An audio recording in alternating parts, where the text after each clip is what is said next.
La pêche artisanale au Sénégal, c'est un savoir-faire millénaire, mais aussi un équilibre fragile où il faut chaque jour négocier avec la mer, ruser avec les marées et parfois rattraper les filets de l'espoir. Bienvenue dans votre émission Vocation maritime. Aujourd'hui, il n'est pas question de rester à quai ou bien de naviguer dans les écoles de formation comme à notre habitude. Pour ce numéro, nous allons directement là où tout se joue, sur les pirogues, sur les plages et dans le quotidien de ceux et celles qui font vivre la pêche artisanale. Pour comprendre ce métier sans filtre, nous sommes allés à la rencontre de ceux qui vivent la mer chaque jour. Parmi eux, Mamadou Sarr, coordonnateur du CLPA Dakar Ouest. Il nous parle des défis de ce métier.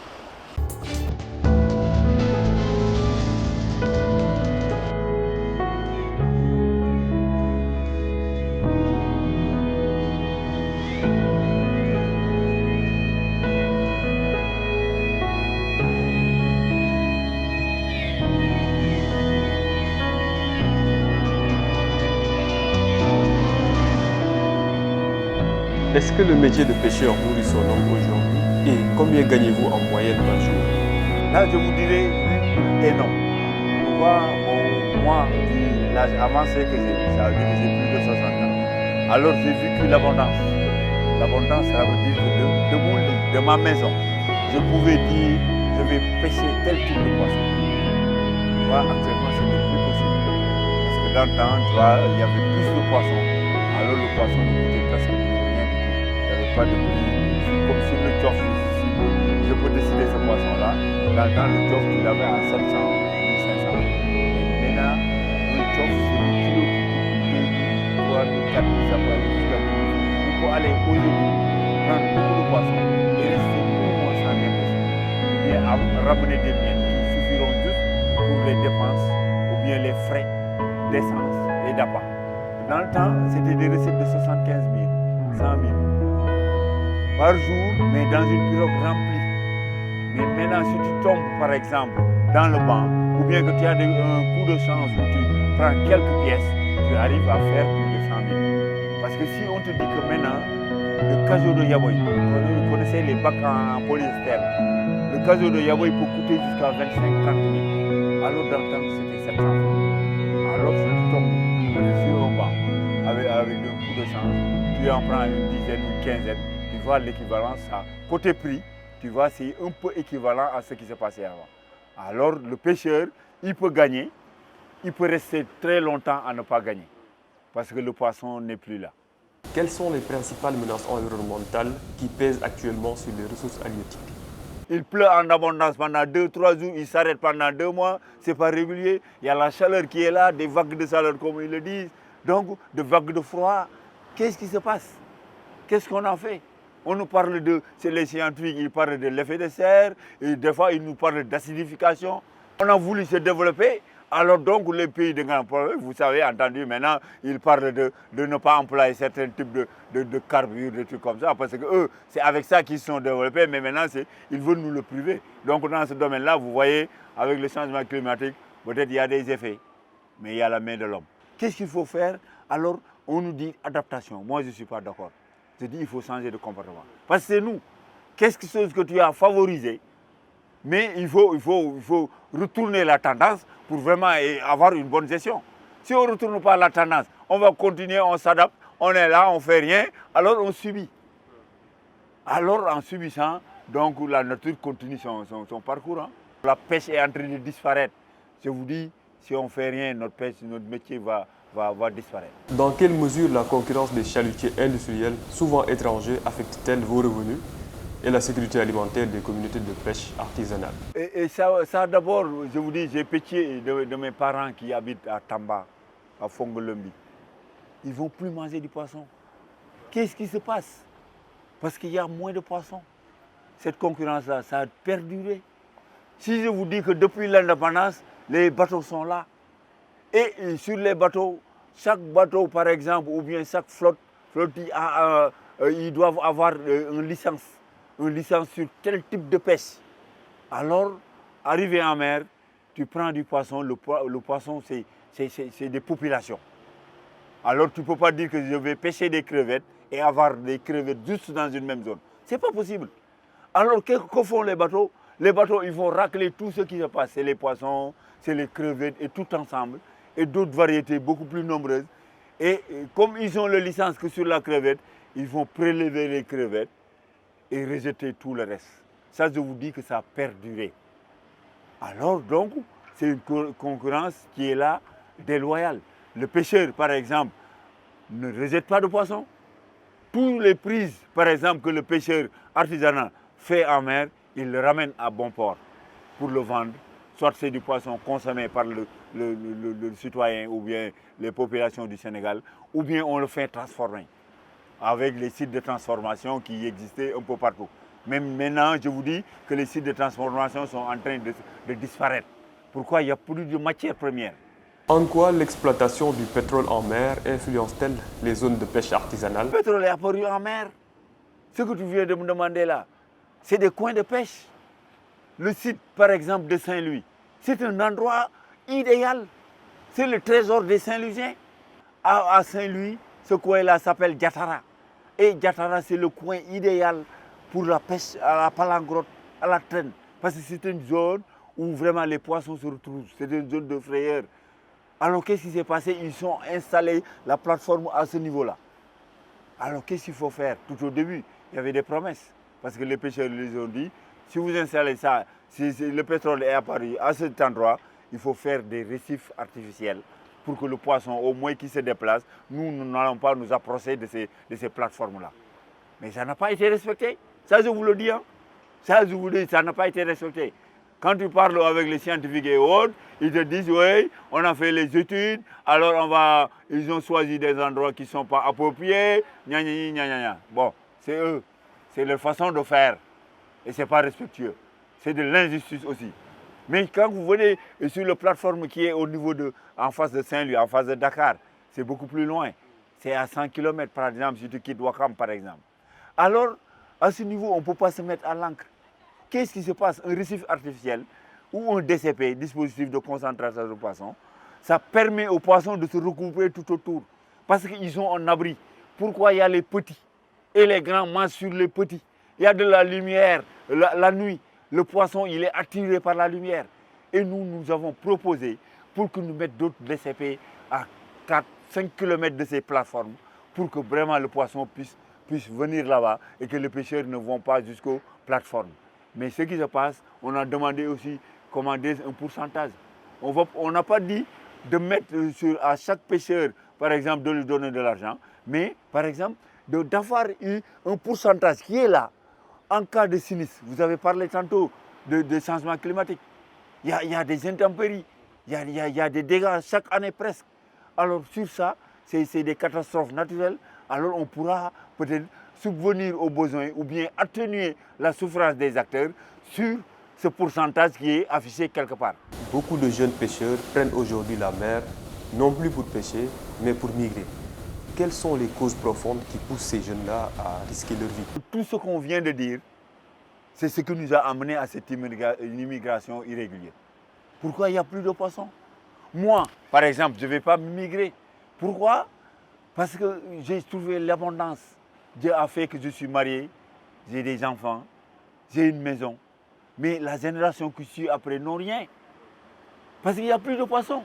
S'il y avait des poissons, le pêcheur n'allait pas immigrer. Qu'est-ce qui se passe? C'est le pêcheur qui amène les gens en Europe. Pourquoi? Parce que la pirogue n'est plus rentable. La pêche n'est plus rentable. Parce que la pirogue, même si tu le donnes à un pêcheur pour qu'il va à la pêche et qu'au retour, il te donne ta part ou bien quelque chose, des aménagements, des trucs comme ça, mais le gain n'est plus là. Alors, qu'est-ce qui se passe? Actuellement, tu trouves des pirogues à vendre. Tu vois, ces pirogues qu'on a près de nous, c'est la pirogue qu'on a ramenée récemment, les clandestins qui ont atterri ici à Ouakam. Qu'est-ce qui se passe? C'est de grandes pirogues, c'est vrai. Mais là, le pêcheur qui n'a plus de poissons à pêcher, il essaie de tenter autre chose. Ce qui est amené, ces jeunes, une partie c'est des pêcheurs. Si tu divises par 3, la moitié ou bien un tiers, c'est des pêcheurs. Mais le reste aussi, ça vient de l'intérieur. La réalité de la pêche artisanale ne se joue pas seulement sur les pirogues. De nombreux jeunes issus de familles de pêcheurs tournent le dos au métier. D'aucuns se réorientent, d'autres tentent l'immigration irrégulière. Allons à Soumbédioune, à quelques kilomètres d'ici, pour observer ce phénomène de près dans ce reportage exclusif. Regard lointain chargé de souvenirs posés sur cette mer de Soumbédioune, des mains nostalgiques qui ont autrefois soulevé des filets. Lui, c'est Mamadou Fall. À 95 ans, il a consacré 68 années de sa vie à la pêche. Doyen incontesté de la plage, il passe désormais ses journées sous cette tente, entouré des autres anciens. Là, à l'ombre, il se remémore un métier qui n'a plus rien de ce qu'il était autrefois. booba géej gi ak léegi bokkul booba géej gi yàlla def na ci am na jën ndax booba yàq mi amul booba mbaal yi fi nekk nii amul ñiy fetal amul ñiy miine amul booba temps géej gi moom bëccëg bi mën nga cee napp ñaari yoon man mi wax ak yow napp naa ci benn bëccëg ñaari yoon yëpp jën ba fees teer midi te mbaat te maag sama goro ki ma lay wax ñu teeraat takkusaan bu ci doon yëpp jën ba fees loolu moo amoon waaye léegi nag amatul. Soumbédioune, plage très connue à Dakar, est un symbole de la pêche artisanale.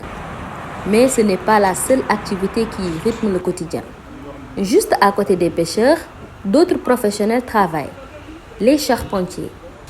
Ils construisent les pirogues destinées à la pêche. Parmi eux, Baye Moussa, la quarantaine, exerce ce métier depuis son plus jeune âge. Il fabrique les mêmes pirogues qu'autrefois. Longues, imposantes, peintes aux couleurs vives. Sauf qu'aujourd'hui, beaucoup d'entre elles ne verront jamais un filet.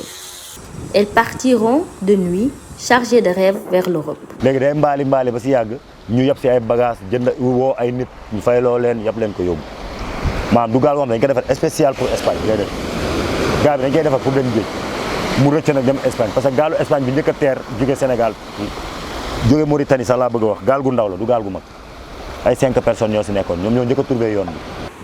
Moussa a vu partir en Espagne presque tous ses amis d'enfance.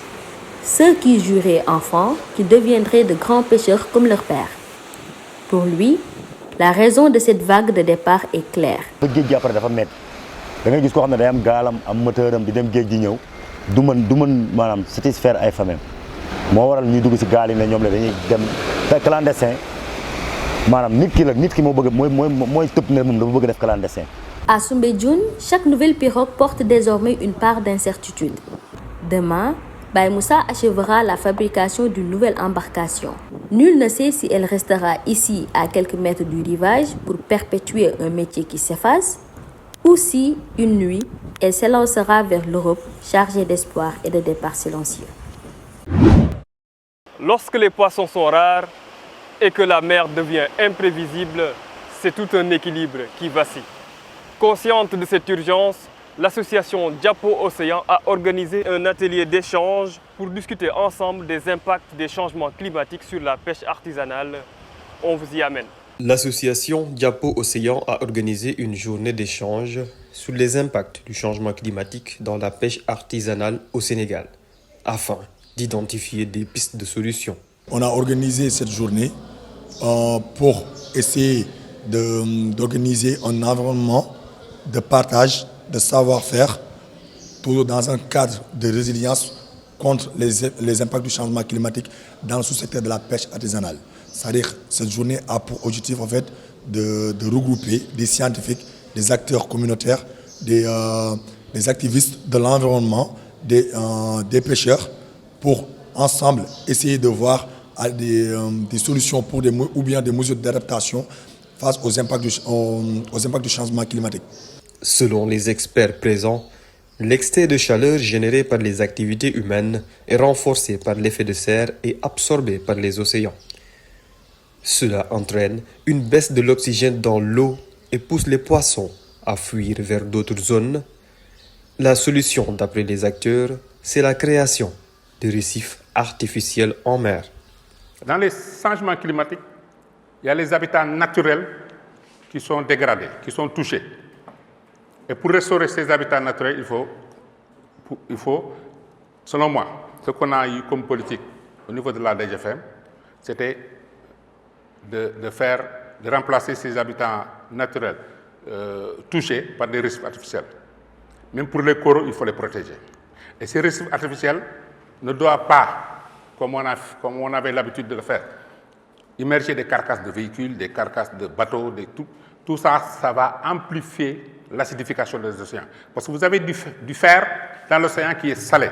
Donc ça ne fera qu'accentuer maintenant la présence du dioxyde de carbone. Ces changements provoquent une diminution des ressources marines, une réalité difficile pour les pêcheurs. Actuellement, donc avec les changements climatiques, il y a les chercheurs qui sont en train de nous expliquer qu'il y a l'acidification des océans, le CO2, des trucs comme ça, c'est des termes scientifiques. Nous ne pouvons pas rentrer dans ces détails. Qu'est-ce qui se passe? Alors il y a moins de ressources. Alors on est entre la Mauritanie et la Guinée, le Sénégal est en manque. Qu'est-ce qui se passe? On doit vérifier. On a laissé aussi tout un chacun faire ce qu'il veut. Alors il y a les régions côtières. Ça aussi, on ne peut pas dire que ça a impacté dans les océans, parce que l'eau des pluies, c'est normal que ça rentre dans les océans, mais ça se mélange. Et il y a des poissons d'eau chaude et des poissons d'eau froide. Mais il y a une diminution drastique de la ressource. Mais on ne faut pas dire que c'est juste le réchauffement ou le changement climatique, mais il y a la main de l'homme. À travers les nombreuses causes, viennent s'ajouter celles de l'exploitation du pétrole et du gaz. Est-ce que nous devons exploiter des ressources pour endiguer des ressources? En tout cas, c'est une très grande question. Est-ce que nous devons exploiter des ressources pour endiguer des ressources? Autrement dit, est-ce que nous avons le droit de prioriser l'exploitation du pétrole à la place donc de notre sacré poisson que nous mangeons tous les jours? Je pense qu'au niveau de Sangomar, l'exploitation du pétrole est d'être faite, c'est une zone où il y a la présence des espèces à coquillages. Et cette pollution marine est très sensible aussi aux coquillages. Au terme des échanges, les experts rappellent l'urgence de protéger la mer pour garantir la sécurité alimentaire du pays, un enjeu qui dépasse les seuls acteurs de la pêche. C'est toute la population nationale qui dépend de la santé de nos océans. Avant de clôturer cette émission, voyons l'actualité du pétrole, du gaz et de l'économie maritime du mois de décembre dans votre rubrique Actu Vocation Maritime. Dans la nuit du 27 au 28 novembre, le pétrolier Mersin a signalé un grave incident technique ayant entraîné une entrée d'eau alors qu'il se trouvait au large de Dakar. Chargé de 39 000 tonnes de carburant, le navire faisait craindre un risque de marée noire. Face à la situation, les autorités sénégalaises ont activé un plan d'urgence afin d'éviter tout déversement d'hydrocarbures. À ce stade, aucune pollution n'a été détectée. Greenpeace se dit toutefois extrêmement inquiète et appelle à des explications rapides sur les circonstances de l'incident, soulignant les risques potentiels pour l'écosystème marin et la sécurité maritime du Sénégal. À Sangomar, au cours du mois de novembre, 3 cargaisons de pétrole brut ont été exportées pour un total de 2,93 millions de barils. Les prévisions de production pour 2025 ont été revues à la hausse, passant de 30,53 à 34,5 millions de barils, portés par la bonne performance des réservoirs, la stabilité des puits et l'efficacité opérationnelle. Concernant GTA, 2 cargaisons de gaz naturel liquéfié ont été exportées, représentant 0,33 millions de mètres cubes. Les travaux de mise en service des installations se poursuivent afin d'atteindre rapidement la capacité nominale de la phase 1. La 4e édition des Journées du contenu local s'est tenue le 27 novembre 2025 à Dakar, en présence des acteurs des secteurs extractifs et miniers, sous le thème « Contenu local et vision Sénégal 2050 », quelle stratégie pour bâtir une économie compétitive et inclusive? Au cours de cette rencontre, les autorités ont souligné que près de 500 marchés ont été publiés et contrôlés via la plateforme ICNSCL en 2025, attestant d'un bon niveau de conformité des entreprises minières. Elles ont également indiqué que 82,9 milliards de francs CFA de parts de marché ont été captés par les entreprises locales en 2024, reflétant l'ancrage du respect du contenu local dans les opérations minières. Le président de la République, Bassirou Diomaye Faye, a ouvert ce mardi 9 décembre à Dakar le sommet MSGBC Oil, Gaz et Power 2025, réunissant les 5 pays du bassin, Mauritanie, Sénégal, Gambie, Guinée-Bissau et Guinée, ainsi que des partenaires africains et internationaux. Placée sous le thème Propulsons une Afrique unie, cette 4e édition met l'accent sur l'intégration régionale et la souveraineté énergétique africaine. Le chef de l'État a appelé à une meilleure valorisation des ressources, au développement de chaînes de valeur locales et à une industrialisation créatrice d'emplois. Madame, Monsieur, c'est la fin de cette émission. Merci de l'avoir suivi. Rendez-vous dans un mois avec un autre métier à découvrir sur la chaîne Offshore.